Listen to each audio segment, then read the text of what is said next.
at maibahagi namin ito sa marami pang tao. Aming Diyos, kayo lamang ang aming pinupuri at sasambahin. Mark 4:35-41. Nang gabing yun, sinabi ni Jesus sa mga alagad, tawirin natin ang lawa. Iniwan nila ang mga tao at sumama kay Jesus sa bangka. Habang sila'y naglalayag, biglang lumakas ang hangin at hinampas ng malalaking alon ng bangka, kaya't halos mapuno ito ng tubig. Si Jesus ay natutulog sa hulihan ng bangka sa ibabaw ng unan.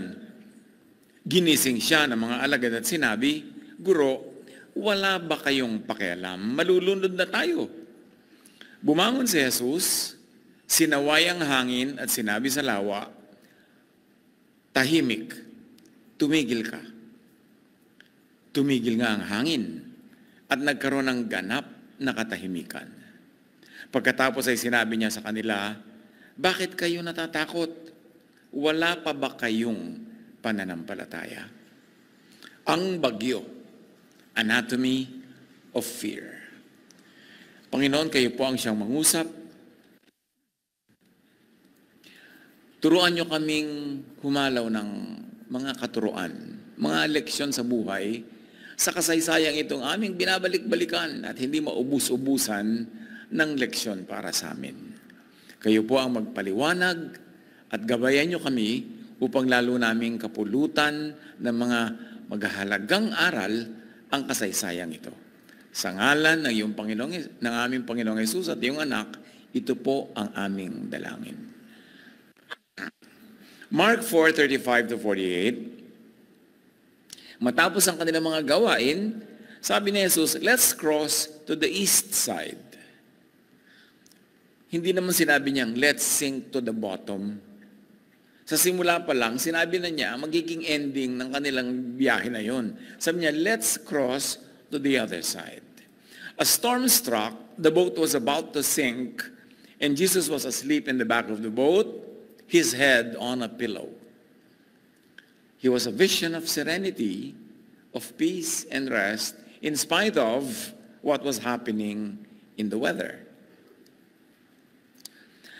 In scientific terms, he was a model of neurocoherence, meaning the brain and the heart are in rhythm, magkatugma na ang resulta, kapayapaan, katahimikan, katiwasayan. Sa mga pag-aaral ng neurology, ng psychology, na-analyze nila kung ano ang nagdudulot ng kapayapaan. And this is one scientific explanation, one of the many possible explanations why Jesus was at peace. In general, and the important thing was, Jesus was in deep calm. Kahit na ligalig na yung kalooban ng mga disciples.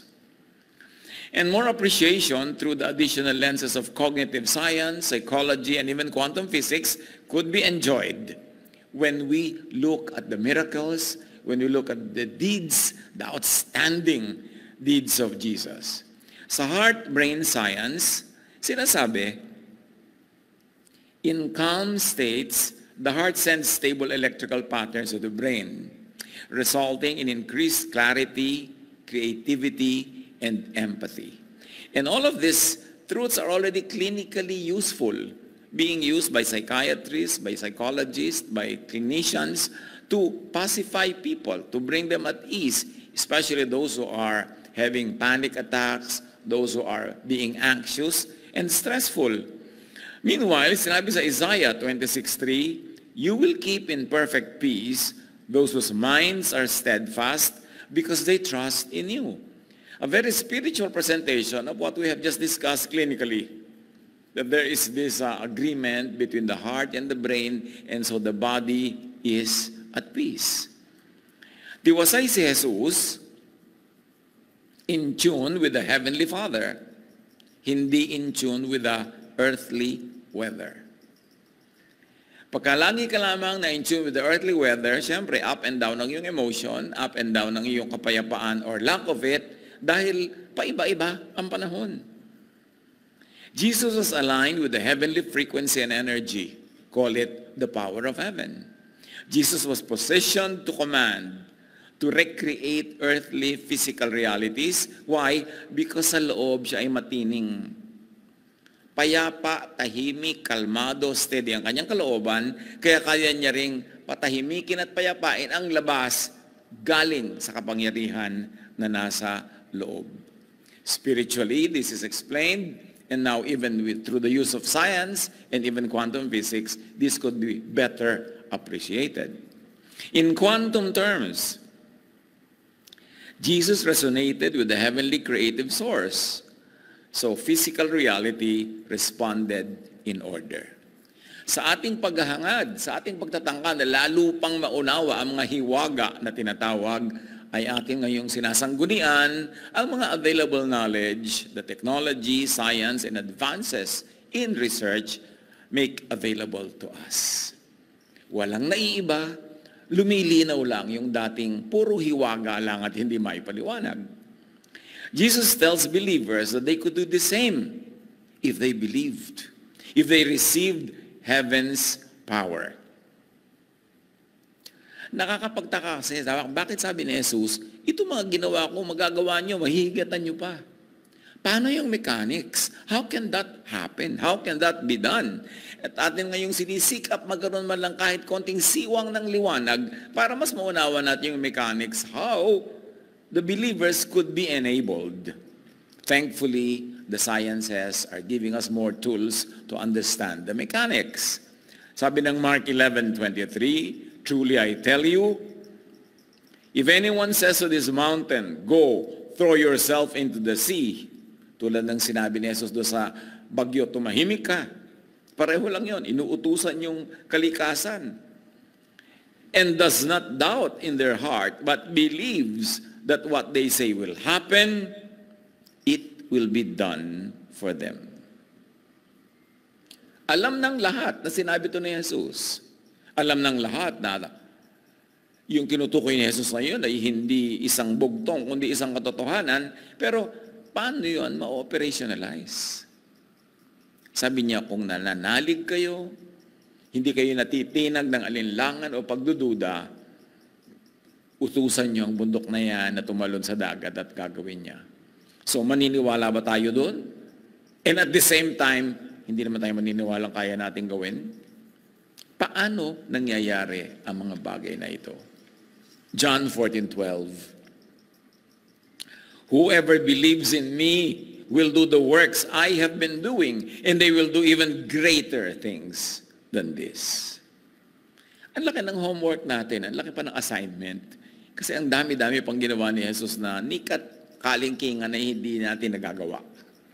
Pero sabi niya, you will do even greater things than this. In other words, napakarami pang dapat malaman para matupad ang ganitong mga pangyayari na magdudulot sa atin ng kapayapaan, kapangyarihang spiritual over physical matter. Mark 4:38, his disciples woke him and said, Teacher, don't you care that we are about to drown? Habang payapa yung loob ni Jesus, sila naman gulong-gulo ang kalooban at takot na takot. At understandable naman. Dahil talagang sinisiklot-siklot ng alon yung kanilang bangka, halos mapuno na ng tubig ang kanilang bangka sa dami ng pumapasok at tumatalsik na tubig. Siyempre, ang natural na mangyayari kung hindi ito matigil ay lulubog na sila. Let's take a look at the neuroscience and psychology of fear. The sciences, the knowledge, all belong to God. And the more we know and use them, the more we will understand how to do godly things. Fear narrows attention to perceived threats. Kumikitid ang paningin ng natatakot. At ang natititigan lang niya ay yung kinatatakutan at nadadagdagan pa yon ng kanyang guni-guni. Fear magnifies perception of danger. Na-focus na lang sila sa drowning. Kita nyo, dahil sila'y natatakot, nawaglit sa kanilang diwa, ang sabi ni Jesus, let's cross to the other side. Hindi naman sinabing, let's sink to the bottom. Pero dahil natakot sila, nalimutan nila yon. Ang taong Pinagaharian ng takot ay maraming nalilimot. Unang-unang nalilimutan yung mga pangako ng Diyos. Unang-unang nalilimutan, practical wisdom and knowledge na sa Diyos din naman nang gagaling. Nagpapanik, nalilito, lalong nagkakamali-mali ang diskarte sa buhay. Fear reduces activity in the brain center for logic and empathy. And this is already proven by science. Pag natatakot, nababawasan ang logical thinking at pati ang pagiging mahabagin at maawain sa kapwa to the point na pag natatakot, nagiging sobrang makasarili to the point na mang-aagaw sa kapwa. Bunga yan ng takot. Nalimutan ng mga disciples that they will cross the lake. Fear causes imbalance in judgment. Katulad nun, ginising at sinita pa si Jesus. Yung natutulog ni Jesus, ginising, binulahaw nila, at sinabi pa, wala ka bang pake? Nalulubog na tayo. Marami rin sa mga natatakot, nawawalan ng mga pangingimi, nawawalan kumisan ng respeto. Mga anak na natatakot magutom, mawalan ng allowance, mawalan ng pera, nagiging sometimes disrespectful kahit sa magulang. Dahil yung takot nila for self-preservation ang nangingibabaw. Ganon din sa mag-asawa, pag natatakot na si Mrs. na mauubusan na ng budget, nagiging masungit na kung ano na pinagsasasabi, at ganon din naman possibly yung husband. Kaya laging sinasabi ni Jesus, fear not. Sisirain ng takot ang inyong character. At pag takot ang naghari sa inyo, sisirain ang inyong dynamics, ang inyong mga relationships. Fear produces attentional bias. Focusing only on negatives. Distorts interpretation. Fear externalizes responsibility. Inilalabas sa iba ang sisi at pananagutan. Pag natatakot na, sisihan na. Maraming mga pamilya, mga tao, magkakaibigan, pag nagsisimula ng matakot, magsisimula ng magsisihan. Magturuan. Fear seeks someone else to blame. Tulad doon, sabi niya, don't you care? Malulunod na tayo. So kung tayo ay nalunod dito, kasalanan mo yan kasi ikaw nagayang sumakay tayo dito. Fear overrides reason. Kaya napakalaking spiritual project to overcome fear. Or to not let fear overcome you. Ang takot ay nagpapakitid, nagpapababaw, nagpapalabo ng isip. Panic blurs faith. Kahit sa ating mga pang-araw-araw na buhay, pag nagpapanik na tayo, lumalabo ang ating pananalig. Ang pagtanggap na ang Diyos ay hindi nakakalimot. Kaya Diyos ko, bakit nyo kami nilimot? Napagalitan na ang Diyos, magtatampo na sa Diyos pagka hindi natupad ang mga gusto. Kasi naiiba na ang diskarte. Cognitive narrowing suppresses trust and reflection. Ganyan din sa interpersonal relationships. Pag naghahari ang takot, unang nababawasan ang pagtitiwala sa kapwa. Kahit pa nga sa magulang, sa anak, sa asawa, sa kaibigan. Panic causes the disciples to misread Jesus' calmness as neglect. Don't you care? Nakahiga ka pa dyan, natutulog ka pa, nakasandal ka pa sa una, nagginhawa mo, lulubog na tayo. So, ang tingin nila sa kapayapaan ni Jesus ay pagpapabaya. Teacher, don't you care? Sabi nila. Pain or panic causes the disciples to mistake calmness for abandonment. Parang iniwan mo na kami, pinabayaan mo na kami, at marami sa atin ganun ang sisihan. Our idea is that we are being abandoned dahil lang natatakot tayo. Maganda yan na tandaan mga kapatid para hindi natin payagan na siyang mamayani sa buhay natin pagka tayo ay natatempt matakot, magkaroon ng mga insecurities, mga fears. Kasi lalong papangit ang samahan ng mga tao, lalong hindi masasolve yung mga dapat ay masolve. Mark 4:39, Jesus got up and ordered the wind and the waves to be quiet. The wind stopped. Gasgas na kasi tayo sa kwentong ito eh. So hindi na natin sobrang na-appreciate. Imagine, the wind stopped. And everything was calm. Now, what are the Jesus' principles for inner peace that could be derived from this episode? Awareness before control. Jesus was very aware of his peace, aware of his place in the universe, aware of his relationship with the Most High. Therefore, he could control nature. He could control outside things because inside he is in control. Mahalaga yung hindi tayo nawawala ng control sa sarili. Yung hindi nawawala yung ating hold of ourselves. Dahil pag magulo ang kalooban, hindi mo pwedeng patahimikin ang nasa labas. Now, there's a quantum principle at work here. Consciousness precedes control. So you see, parallel yung spiritual at saka even quantum and even classical physics or natural sciences. Parallel yan, hindi yan magkakalaban, hindi yan magkakaiba. Parang iba-iba lang layer ng kakanin na sapin-sapin. They are part of the same kakanin. Pero iba-iba lang ng entry point of understanding. A system remains in potential states until observed. Awareness collapses possibilities into one outcome. In the sense of this bagyo, there's a potential, a possibility for this bagyo na pumayapa. Pero hindi yan papayapa hanggang hindi ino-observe, hanggang hindi binabantayan, hanggang hindi inuutusan, hanggang hindi minamanipulate ng consciousness. And that's what Jesus did. First, he acknowledged sa may bagyo. Hindi siya in denial. Hindi sabi, wala naman. May bagyo, yes. Kaya sabi niya, tumahimik ka. By paying attention to this storm and commanding it from his very peaceful heart, Jesus was able to calm the weather. Wala tayong pwedeng baguhin kung hindi muna natin siya tatanggapin na nandun, pagkatapos ay o-observe. Sa quantum tawag doon observation. Maybe other terminologies that could be used is binantayan mo, inutusan mo, minanipulate mo, or ipinag-pray mo, ipinag-fast mo. Kaya pwede mo i-quantum ang prayer eh. Bakit may mga prayer na hindi tumatalab? Kasi prayer lang ng bibig. Prayer lang ng utak, pero hindi talaga galing sa loob.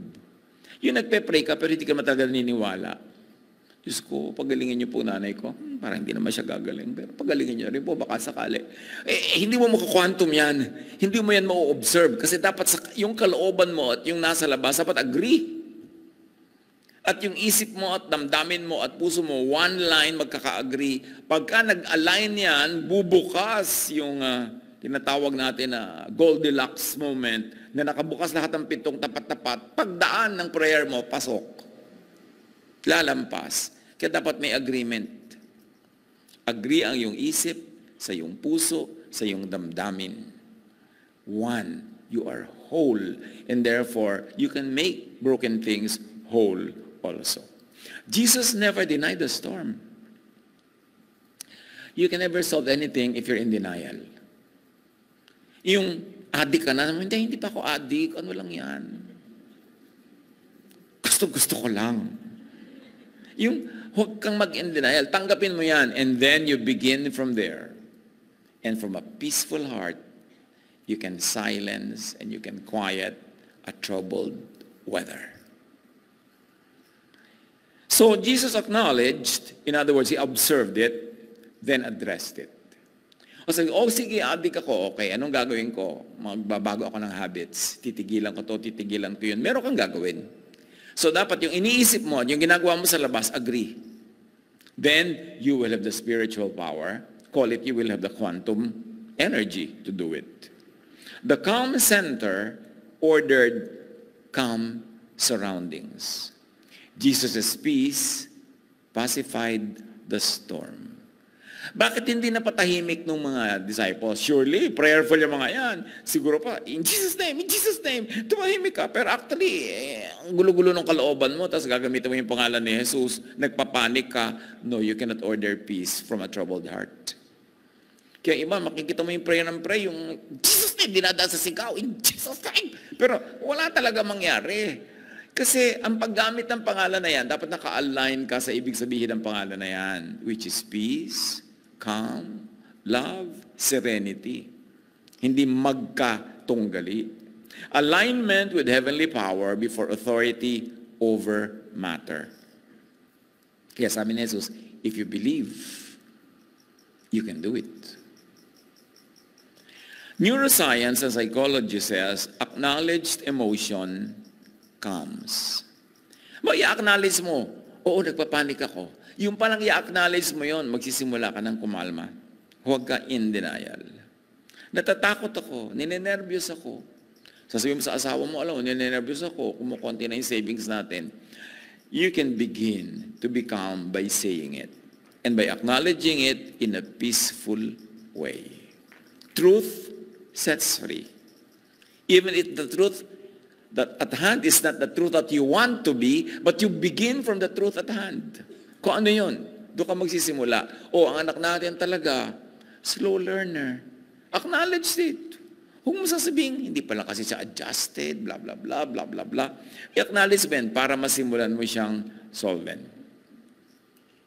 Conscious attention changes response pathways. Pag iniisip natin, tinatanggap, malinaw na ina-analyze, pati yung takbo ng utak natin naiiba. Napapa-align siya with what will bring about solution. What will align with the truth and the power of God. Philippians 4:6-7, do not be anxious about anything, and the peace of God will guard your hearts and minds. So again, do not be anxious. Doon ka magsisimula. Huwag mo sabihin, peace muna para mawala yung anxiety ko. No, do not be anxious. Gumawa ka ng paraan para ka makalma, tumahimik ka, at saka pasusunod yung peace. Huwag mong gawing kondisyon yung peace para ka kumalma. Kailangan turuan mo ang sarili mo to align with the peace of God. Kaya wonderful yung mga verses Lalong-lalo pag tatapunan mo siya ng ibang way to understand it, ibang susi, ibang tools to plumb the depths of God's words. When you use the social sciences, the physical sciences, lalo mo ma-appreciate yung mga verses na ito. Mark 4:40, Jesus asked his disciples, why were you afraid? Don't you have any faith? Jesus' principles for inner peace, authority comes from alignment with the Most High. Jesus spoke, tahimik, words that carried power because his heart remained quiet. Hindi ka pwede mag-utos sa tumahimik tas ikaw hindi tahimik. Para rin kuminsan mga magulang, tuturuan mo mga anak mo na, ganitong gawin mo pero ikaw iba yung ginagawa mo, hindi yan mag-work. Dapat aligned. Magkakasunod, parallel. If P, then Q. Dahil hindi mo sasalungatin ang sarili mong itinuturo with your actions. Hindi pwedeng do what I say, don't do what I do. It won't work. Dahil merong isang linya ang katotohanan na pag nagbukasan yung mga pito niya sabay-sabay, kahit anong sibat ang padanin mo, lulusot, kasi bukas lahat sabay-sabay. Yan din ang tinatawag ko minsan na Goldilocks moment. When planets align and things happen, very, very interesting. Now, there's a quantum parallel. At nawa, huwag yung pagsawaan at lalo kayo makurious sa pag-aaral ng mga physics. Classical physics, quantum physics, kasi dadagdag talaga ang tools nyo to understand many things. Parang may mga mekaniko ka, marami kang gamit, marami kang makakalikot na makina, kaysa isa lang yung gamit mo dyan. A strong field stabilizes weaker vibrations. Yan ang sinasabi ng quantum science. Pag meron kang strong field, ma-stabilize mo yung mga ibang vibration dyan na weaker than your peace. In other words, the calm observer influences chaos into order. Kaya napakalaking gift sa isang pamilya, sa isang grupo, sa isang community na may mga taong kalmado. Kasi yung calm nila can quiet the noise around. Ma-overcome yun ng ganong spiritual power. John 5:19. The Son can do nothing by himself. He does only what he sees the Father doing. So merong source. Merong source yung ganong power. And even the Son says it comes from the Father. Tayo naman, it comes from Jesus, which comes from the Father. May source. In neuroscience and psychology rather, coherence refers to harmony between heart, rhythm, breath, and brain activity. Kaya kasama sa therapy ang breathing. Nakakita na ba kayo ng mga therapy sa breathe, breathe. Pag kami nagpapanik, kalma, hinga, hinga. Kasi yung paghinga na nakatama sa pagsabay sa tibok ng ating puso at naka-align sa ating brain activity will bring peace. Kaya tayo sa ating salita, napakahalaga ng hinga. Buntong hininga.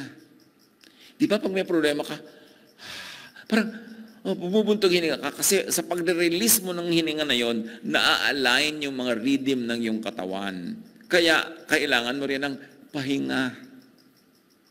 Sa therapy, kahit sa lamas, sa panganganak, kasama yung breathing. Now, science is beginning to connect spirituality and scientific principles for our benefit. At si Jesus, nakapahinga. Rested siya. Therefore, he could give rest to the people around him who are bothered. Mag-isip tayo ng isang very practical application yan. Ministry natin magpahinga. Para pag tayo'y payapa, pwede tayong daluyan ng kapayapaan tungo sa ibang naguguluhan. Member ka ng family, duty mo ring magpahinga para hindi ka laging ngarag, tapos laging mainit ang ulo mo, lagi kang galit, gulo ang dinadala mo sa dynamics. Kailangan merong nagpapahinga. Duty yon. Hindi lang yon pagiging makasarili na magpahinga. Kasi pag nagpapahinga tayo, nare-recharge tayo spiritually, even physically. And then we are able to minister. And you know why? Because you cannot give what you do not have. You cannot give peace unless you have it. So ipinaglalaban natin, sinisikap na mapayapa, tumahimik ang ating loob. Kung hindi man para sa sarili, alang-alang sa mga tao sa paligid na maaaring magkaroon ng kapayapaan through our ministration. A calm, coherent state produces greater emotional regulation and decision clarity, allowing influence over chaotic environments. Kaya ang mga decision makers, mas lalong dapat nagpapahinga. Nagtataka ba kayo kung bakit ang mga executive ng mga maraming company ay maraming privileges, magbakasyon, mag-golf, mag-member ng mga health club, kung ano-ano. Aside from, baka sila ang nagbigay sa kanila ng sariling privilege na yon, may ibang purpose pa yon. Kasi ang mga decision makers, mas payapa, mas tahimik, mas makakagawa sila ng mabuti para sa lahat dahil sila ang decision maker. Kaya hinahayaan natin sila magpahinga, mag-rest, basta meron silang trabaho at may production. Importante yun. Pagka ang mga head of the family, sobrang pagod na pagod, laging ngarag na garag, laging nalilito, ano ang pangunguna na gagawin nila sa kanilang mga pamilya? Kaya nung araw, yung mga matatanda natin, sa mga bahay nung araw, may mga balkon, tapos may silyon, yung rocking chair, yung tomba-tomba, yung mga matatanda, lagi nangunguya ko, uugoy-ugoy, nare-relax sila noon. Pag nagbigay sila ng mga salita, puro katalinuhan, puro mga magaganda, kasi kalmado. Merong psychology ang even pagduduyan at paglangoy. Lahat yan, magkakakonekta ang katawan, ang espiritu, ang kaluluwa. In Scripture, Jesus' authority arose from perfect alignment. His inner peace reflected his oneness with the Father, which John 14:10 essays. Calm, centered consciousness can stabilize disordered energies. Kaya kung kayo may family member, kaibigan o workmate na napapansin nyo lagi siyang disoriented, laging disaligned, laging diskarel, laging gulo-gulo, masikapin nyo maging payapa para kayo ang daluyan ng kapayapaan patungo sa Kanya. Pag nakausap nyo, napayuhan o nakasabay nyo malang magkape, dadaloy ang kapayapaan nyo. Hindi pwedeng hindi yun dumaloy kasi magkakaroon ng osmosis. The movement of something, of energy, from a point of high saturation to a point of low saturation. Lilipat at lilipat at lilipat yun. Ang tanong, anong inililipat natin sa ating kapwa? Baka naman, ang tahimik niya, nung nakatabi kayo, nagulo. Ang lumipat, na kuryente siya ng mga kuryente natin. Meron tayong pananagutan sa isa't isa. Imagine what one member's calm could do to a magulong pamilya or group. A strong field stabilizes weaker vibrations. Imagine what one person's inner strength could do to many weak people around.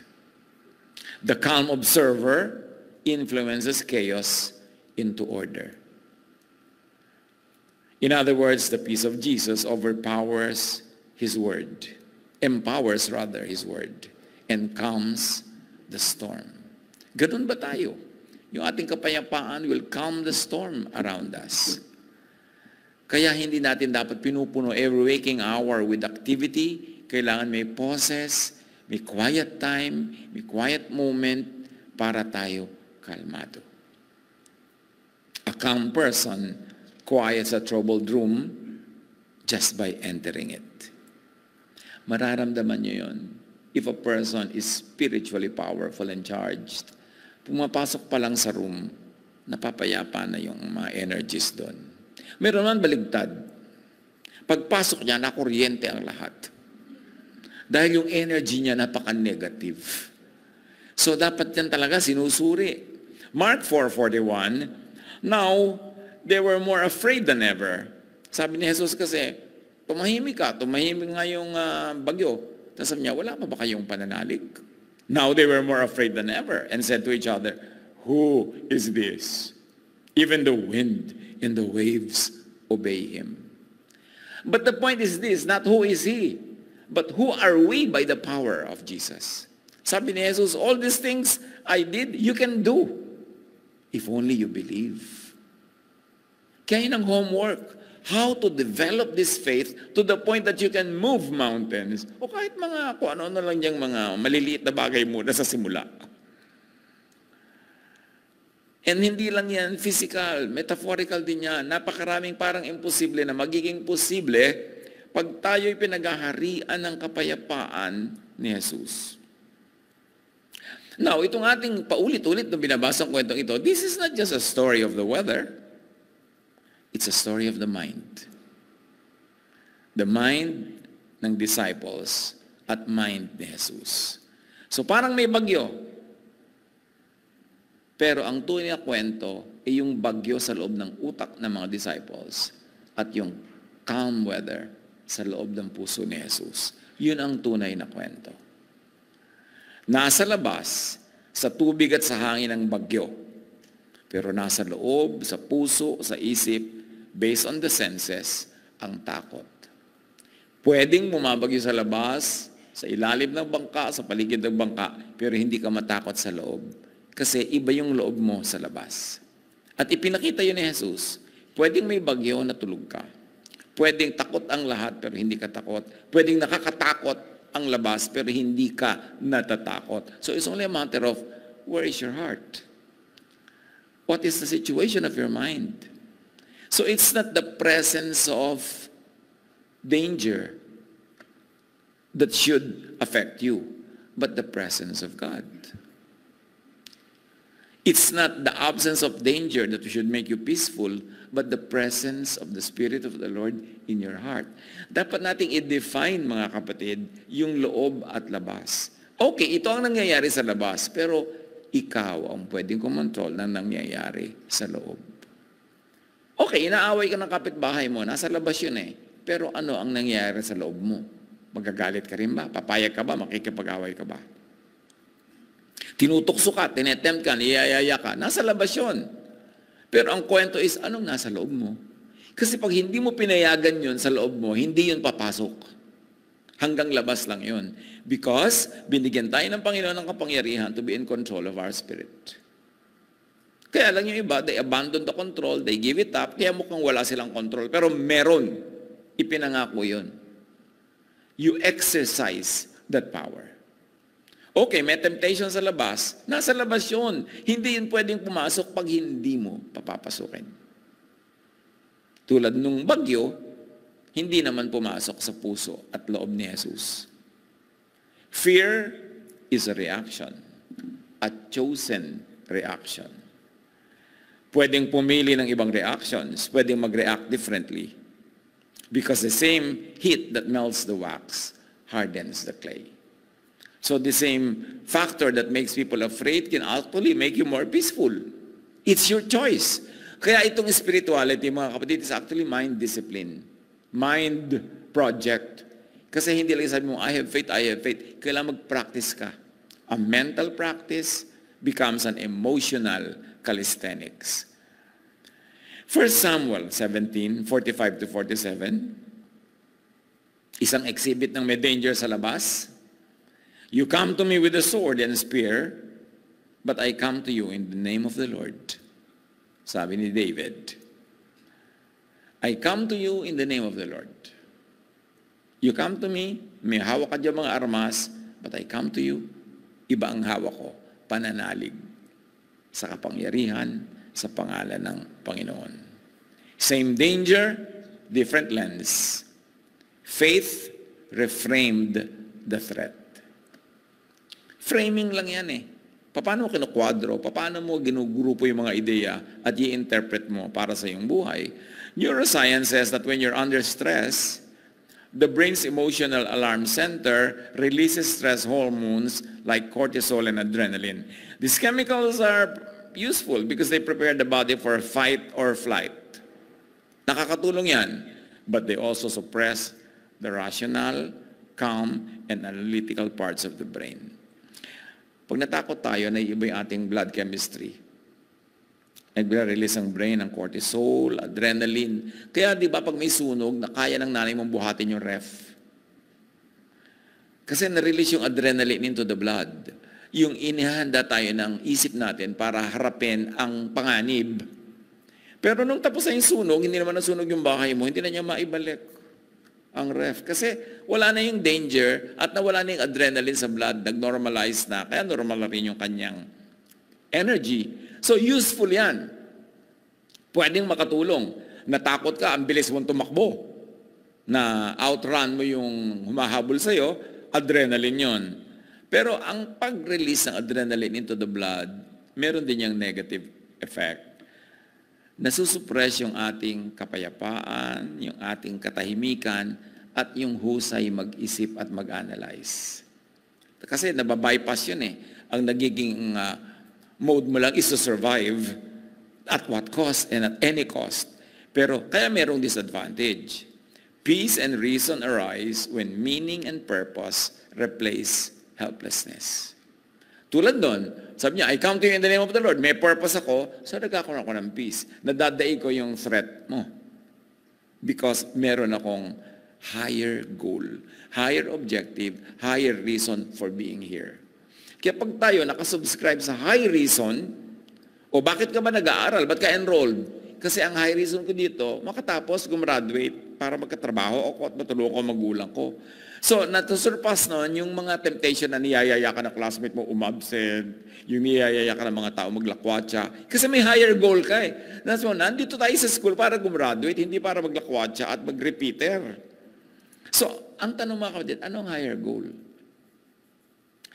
Sa biyahe nila Jesus, the higher goal was to cross the lake. That was paramount. Clear yun kay Jesus. So, it will surpass any threat. Kasi alam niya at natatahimik niya yun. Pero sa atin, ano yung higher goal? O, nasa choir. Anong higher goal nyo? To glorify the Lord with music and song. So, malalampasan mo yung minsan, inis ka doon sa late, inis ka sa wala sa tono, yung gano'n. Kasi may higher goal ka, hindi ka nagpapaabala sa mga kung ano mga harang niya sa daan kasi meron kang pupuntahan na dapat mong marating. And in this case, we're going to cross the lake. Ano ba ang mga goal na ibinigay sa atin ng Panginoon? That we will be filled with peace, with joy, with fruitfulness, So, don't be distressed, don't be disturbed by the disturbances around na nakakasira ng focus natin sa dapat nating gawin. Anong goal lagi? What is the higher goal? What is the reason that? What is the reason for being here? So, be conscious of the bigger picture and story. Ano man yun? Para hindi ka madaig ng takot o nervyos o mga negative things. Daniel 3:16-18. The three men replied, "The God we worship can save us from you and your flaming furnace." Itong tatlong ito, mananampalataya, tinakot sila ay ilalagay sa pugon at susunugin. Sabi niya, yung pinaglilingkuran namin Diyos hindi kami ipapabayaan. Madadaig namin yung apoy na yan. At totoo, they survived the fire. We are full. We have a lot of examples of overcoming natural law. Kasi nag-quantum, hindi lang nag-classical physics. Courage born of conviction neutralized fear. Belief anchored calm lowers cortisol. Nakaka-relax pag may pananalig, pag may pinangahawakan, at naniniwala ng lubos. Again, homework yan. Develop faith. Kasi hindi naman yan, bigla-bigla na lang lalaki. May practice yan. And you've got to develop your technique. Paano palalalimin, palalawakin ang pananalig through practice. 2 Chronicles 20:12, we do not know what to do, but our eyes are on you. Sabi nila, hindi namin alam ang gagawin, pero sa iyo kami nakatitig, O Diyos, at sa iyo kami kukuha ng cue what to do. Focus replaces panic. When the mind fixes, what the mind fixes on magnifies. Attention determines emotional state. Sabi na naman ng neuroscience. Kung ano ang tinititigan mo, yun ang lalaki sa iyong pananaw. At kung ano ang iyong pinapansin, yun ang magbibigay sa iyo ng anumang emosyon. So, alin ang pinapansin mo? Yung bang nakakatakot, nakakagulo, o yung nakakapagpapayapa? Choice yan eh. Saan? Kanino titingin? Katulad ni Mary. Nananahimik siya, betrot. Sasabihin ba naman ng angel, huy, surprise, magbubuntis ka. Paano kayo papaliwanag yan? Alam ko naman sabihin ko kay Joseph, Holy Spirit. Diba? Ano sasabihin ni Joseph? Holy Spirit ang lelang mo. Diba? Luke 1:34-38, Mary asked the angel, how can this happen? I am not even married. Paano ko magbubuntis? The angel answered, nothing is impossible for God. Mary said, well, I am the Lord's servant. Let it happen as you have said. Hindi niya naiintindihan how it would work. Pero sabi niya, well, kung yan ang gusto ng Panginoon, let it be. Mary transformed uncertainty into surrender. And this is one of the most important things we have to learn in life, mga kapatid. There are things, powers, that we simply have to surrender to, especially if you know that it is godly power. You may not understand, you don't have to understand, but when you surrender, it gives peace. May mga bagay na tinatanggap na lang, pero pinipili, hindi lahat. Pero may mga bagay na hindi mo naman mababago, nandiyan talaga, and you have a very high probability that it is God's will for you, tanggapin. Para ka mapayapa. Tigilan ang pakikipaglaban, pakikipagtunggali, dahil walang mangyayari. Kaya mga matatanda, lalo sa Laguna, may sinasabi sa, hayain na. Surrender. Yun talagang, hindi ka na mabayad-bayaran ang utang nitong kumare mo, surrender. Anong gagawin mo? Aawayin mo siya, hahabulin mo araw-araw, hindi ka rin mabinabayaran. Mas matatahimik ka na, okay, surrender at ipa sa Diyos. Remember, hindi lahat sinasabi ipa sa Diyos, pero meron na alam mong mas may advantage na let go. Hayaan na. Surrender to it.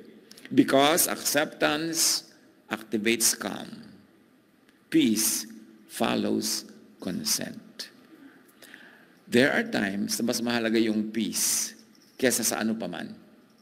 May kapatid ka ang gulo-gulo, inaagaw ang piano, na kulang-kulang na ng teklado dahil yun ang pinamana ng nanay mo. Hindi naman siya papayag na sa'yo mapunta. Peace follows consent. Sabi ko, sige sa'yo na. doon ka matatahimik. Kasi may katahimikan na matatanggap mo lang sa pagpaparaya, sa pagbibigay. Kasi ayaw mong ibigay, hindi ka naman natatahimik. Ano ba talaga mahalaga sa'yo? Piano o peace? You've got to decide. Kaya sabi nga nila, hayain na. May mga ganon. Marerelax ka. Pag marunong ka mag-apply ng hayain na, siyempre, dapat may wisdom ang pag-apply niyan. Pero meron talagang sa pagsasabi mong hayain na, ikaw ang nag-benefit kasi magiging payapa ka. Matthew 26:39, not my will, but yours be done. Even Jesus did that. Sabi ni Jesus sa Ama, sana huwag nila mangyari ito, lahat ng crucifixion na ito, lahat ng mga ito. Pero sabi niya, but then, not my will, but yours. Nag-surrender. May surrender na ginawa. Okay, let it be. And then, naging payapa siya. Up to his dying breath, payapa siya. Ipinapako siya, sabi niya, Father, forgive them, for they know not what they do. Hindi siya naggalit, hindi niya sinisi yung pumapako sa kanya. Kasi somewhere along the line, tinanggap na niya na yun ang mangyayari. Payapa siyang sumuko sa kalooban ng Ama. Kaya all the way, peaceful siya kahit anong pain ang nangyari. The disciples saw waves and panicked. The faithful see the same waves and anchor in divine presence. Faith is a decision made moment by moment. You cannot choose the storm, but you can choose the response. Hindi natin napipili ang lahat ng nangyayari sa buhay natin, pero napipili natin kung paano tayo magre-respond. Kung paano tayo magre-react. Yun, within our power. The lake is also our mind. Ang tahimik na isipan ay pwedeng guluhin at alalahanin, takot, guilt, pressure, doubt, etc. Nagsimula silang mamangka, tahimik yung lake overnight or just over time, and very quickly na iba yung weather. Ganon din ang mind natin. Pwede ang tahimik, tapos biglang may kakaukaw, may gugulo, may takot, but how will you respond? Be in command of your spirit. Overthinking, sabi ng psychology, triggers fight or flight. The body acts as if in danger even when safe. Ang mga nag-overthink, yung over-worrier, kahit hindi sila in danger, yung body nila nakaposition as if they are facing danger. Therefore, sila is stressed. Therefore, nagre-release ng adrenaline, ng cortisol into their blood, which actually, in the long run, is harmful. Useful lang yun. Pag bigla kang kakainin ng leon, bigla ka napatakbo, may adrenaline ka. Pero yung lagi kang on adrenaline kahit wala namang danger, lagi kang nag-overthink, lahat na lang, pinaproblema mo, isip ka ng isip, actually, nagkakaroon ng cortisol ang blood mo. You are on a very defensive state, which is harmful to health. Peace is lost. You feel anxious or reactive. In this neurobiological moment when stress hijacks reason, the brain's chemistry literally changes how you think and see. Kaya pag overthinker ka, nagiging over-selosa ka din, nagiging masyado kang mapagbintang, yung you see ghost in every shadow, magkami kang dahilan para matakot, para manggulo, nasisira kasi ang disposition. Proverbs 12:25, ang pag-alala ay nagpapabigat ng puso, ngunit ang mabuting salita ay nagpapasaya. So huwag lagi mag-alala at huwag lagi magbigay sa kapwa ng alalahanin. Yung nananahimik yung tao, nagkakape-kape, o kakape-kape ka dyan, may bagyo. Ang gagawin ko, hindi ako magkakape dahil may bagyo. So, minsan meron tayong ganun nagugulo natin yung kapwa na hindi naman kailangan, yung hindi naman necessary, ginugulo mo yung tao, bihira-bihira na makaagaw ng oras ng katahimikan, guguluhin mo pa. Now, what is the Jesus remedy for this? Anong reseta niya? John 14:27, peace I leave with you, my peace I give to you, do not let your hearts be troubled. So, it's a choice. Okay, ito nangyayari. Will I let this trouble me deep within, or I will just solve the outward events, but deep within I will remain calm? Yan ang sabi ni Jesus, I give you my peace, but it's for you to take it. Are you taking it or rejecting it? Faith realigns perception. Sabi ni Jesus, why are you so afraid? This is not condemnation, but recalibration. Sabi niya, ba't kayo natatakot? Hindi naman niya pinagalitan, hindi niya sinisi. Sabi niya, bakit kayo natatakot? At dahil itinanong niya yon, pwedeng reviewin ng mga disciples, oo nga ba, bakit nga ba kami natatakot samantalang si Jesus hindi natatakot? Di ba, dapat sa kanya tayo kumuha ng cue? Kung natakot na siya, di ba takot na rin tayo, pero tahimik na tahimik siya. So bakit hindi tayo doon kumuha ng kapayapaan? 2 Timothy 1:7, for God has not given us a spirit of fear, but of power, love, and sound mind. Yun ang ibinigay. Yun ang tanggapin. Yun ang sauluhin. Access and use that power. Faith is not denial, it's tuning the receiver back to divine frequency. Para tayong radyo, kung saan ka pumihit, yung istasyon, pupunta yun, o kung digital yan, kung saan mo pinapunta, yun ang makukuha niyang messages, yung broadcast na yun. So bakit hindi tayo pumunta sa frequency ng Diyos? Sa peace, sa love, sa quietude. Stillness is not inactivity. It is spiritual synchronization. Pag nananahimik ka, nagko-quiet time ka, quiet ka lang dyan, actually, nare-recalibrate mo yung espiritu mo para magtono, kumbaga sa radyo, na-fine-tune mo para doon ka sa istasyon ng Diyos mapatapat. Stillness is strength. Psalm 46:10, be still and know that I am God. Isaiah 30:15, in quietness and trust shall be your strength. Yung matining ang loob, tahimik, payapa, hindi panik ng panik, hindi nagmamali-mali, hindi nagpapanik at naggugulo agad, doon nakakakuha ng kapangyarihan mula sa Panginoon. Tahimik dapat. In still states, sabi ng neuroscience, the brain's coherence spreads to the body. Pulse, breath, and thought align. How to calm the inner lake? May lake sa labas, may lake sa loob. How to calm the inner lake? Pause before reacting. Don't react, overreact, and instantly react. Breathing slows the heartbeat and restores brain clarity. Pag humihinga ka, bumubuto hininga ka, nagpapahinga ka, bumabagal ang tibok ng puso. Yung pala, pag bumabagal ang tibok ng puso, huwag naman tumigil, yung babagal lang. Nare-restore ang brain clarity. Mas lumilinaw ang pag-iisip. So, magdahan-dahan, magpahinga. Psalm 131:2, I have calmed and quieted my soul. Kumusta kayo mga kapatid? Have you calmed your soul? Meron bang gumugulo sa inyo? Na kahit tahimik ka, nakikipagkwentuhan ka, pero ang layo-layo ng isip mo dahil nga, nando ka nakapokus sa gumugulo sa iyo, nag-overthink ka ba? Learn from this story of the storm. The peace of Jesus that calmed the storm is available to us to calm our storms. But believe and rest your body, quiet your nerves, so that the energy of heaven will flow into you. Hindi magpo-flow into you ang energy of heaven kung kayo parang static o kaya para kayo diyang grounded. Kailangan tahimik. Napakalaking pandaraya sa atin na lagi tayong ginugulo, ninenervyos, sinatakot, pinagmamadali. Kasi yon ay naging dahilan para hindi natin matanggap ang kapayapaan. And name the wind. What wind blows around you? Name it. Are you afraid of scarcity? Are you afraid of not having enough money to meet your obligations? Are you having fears about health, about sickness? Name it.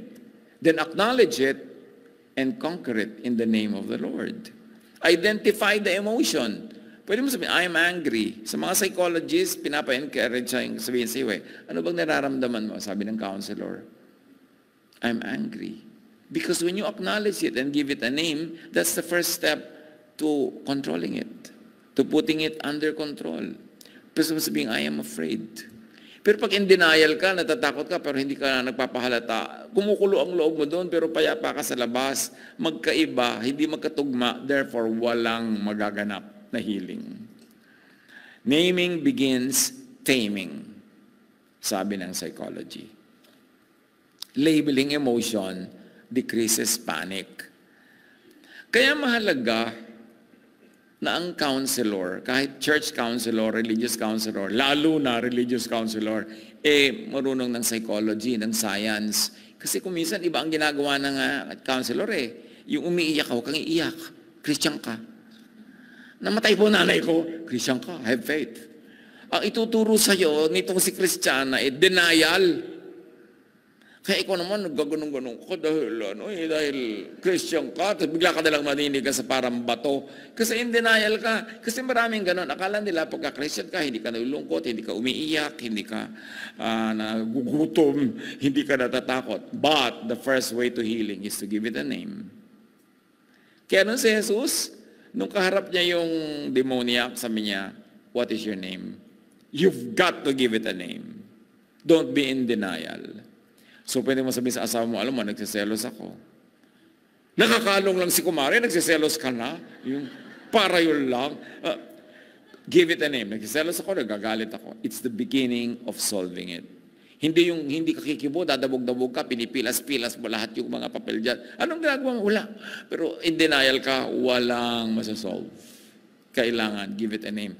That's why it's important for us, mga kapatid, to encourage a climate of safety, that you are a safe place and people can actually give names to their feelings, to their fears, at matutulungan mo sila. Hindi yung pag nandyan ka, iibahin nila kasi nakaka-discourage maging tapat o totoo in your presence. No, one of the greatest gifts that we could give to others is a safe place. That you are a safe place na pwede sila magtapat, magsabi, and give their issues a name. Recenter on the divine presence. Matthew 28:20, I am with you always. What does it mean? We've got to operationalize what it means because the verse has always been there, but does it give us the effect that it should be giving us? Presence dissolves panic. The presence of the Lord.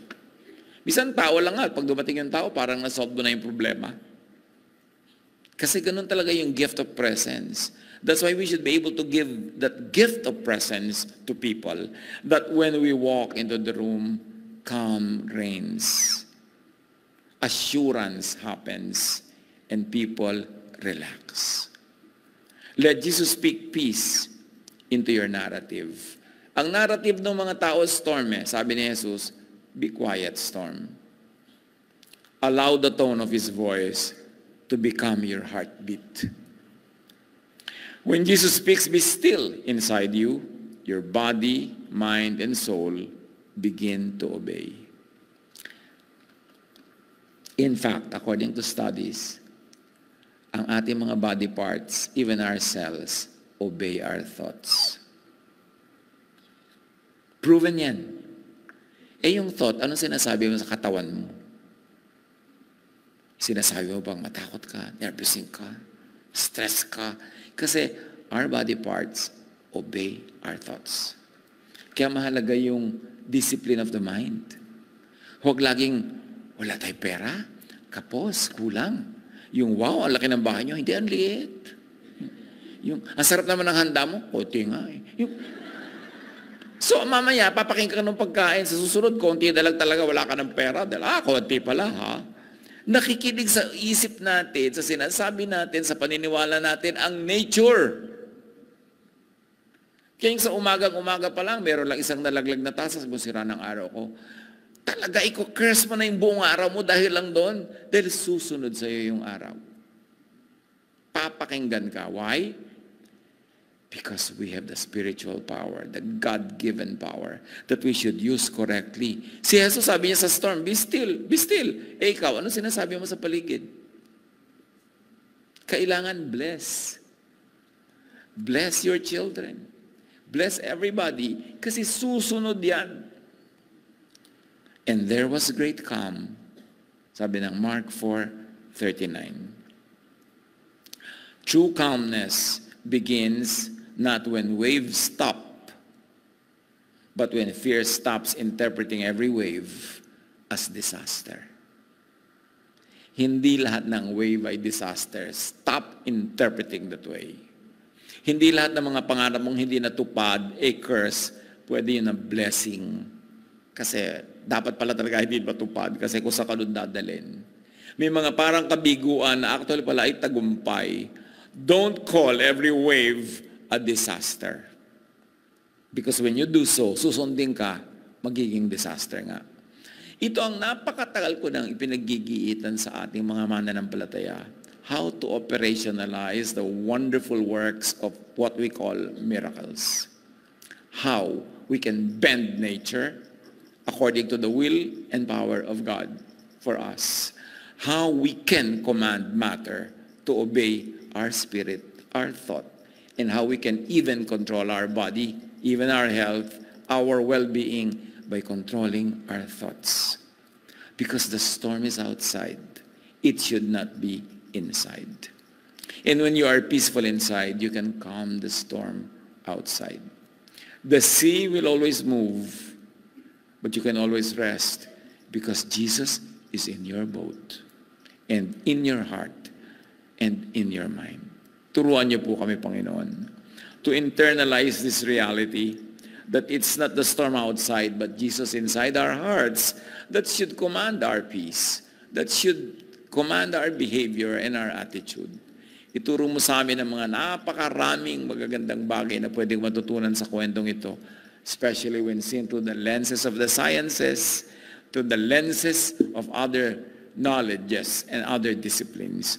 Ipakita mo sa amin, Panginoon, that the Jesus on that boat that calmed the storm is the same Jesus inside our hearts that can calm the storms. Magbulay-bulay tayo, mga kapatid. Bigyan ng personal application ang napakagandang mga aral mula sa kwentong ito.